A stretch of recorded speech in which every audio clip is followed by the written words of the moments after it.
Hey there! Welcome to Cities in a Blink, where we uncover the stories behind the world's cities one blink at a time. When we think about capitals in North America, it's easy to name cities like Washington, D.C. But there are actually 23 capital cities in North America. Did you know that? And today, we're exploring those in the Caribbean islands, because they share surprisingly similar stories of how they became capitals. Have you ever heard of these Caribbean capitals? St. John's, the capital of Antigua and Barbuda; Nassau, the capital of the Bahamas; Bridgetown, the capital of Barbados; Roseau, the capital of Dominica; St. George's, the capital of Grenada; Kingston, the capital of Jamaica; Basseterre, the capital of St. Kitts and Nevis; Castries, the capital of St. Lucia; and Kingstown, the capital of St. Vincent and the Grenadines. Each one has a unique past filled with pirates, colonial conquest, trade, and resilience.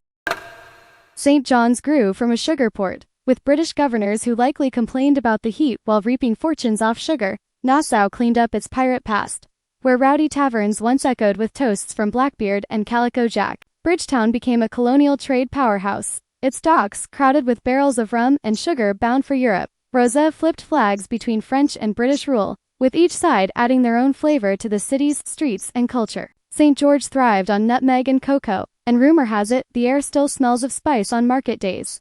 Kingston rose from the ashes of Port Royal, becoming Jamaica's capital and the global heartbeat of reggae. Basseterre went from French to British rule, where colonial governors built grand squares and churches that still stand today.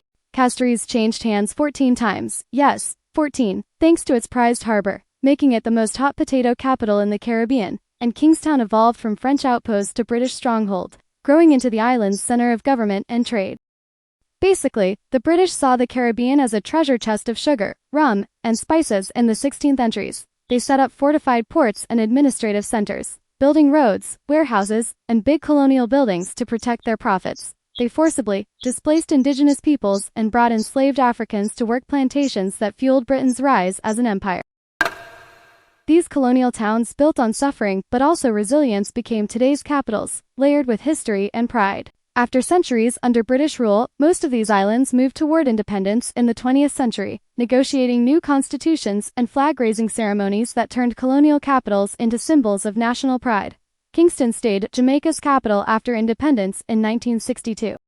St. John's did the same in 1981 when Antigua and Barbuda became independent. Similar stories played out across the region, as old colonial hubs turned into proud seats of new nations. Fast forward to today. These cities are buzzing with life. You'll find cruise ships full of tourists searching for the perfect coconut selfie, markets filled with fresh mangoes, street corners alive with soca and reggae, and friendly locals ready to point you toward the best rum punch in town. And yes, most of these countries speak English today, thanks to their long, complicated British past. If you love discovering cities and the stories behind them, hit subscribe and join us for more adventures. Next up, we're exploring the Spanish colonized capitals of North America. Thanks for watching Cities in a Blink, where stories of cities come alive, one blink at a time.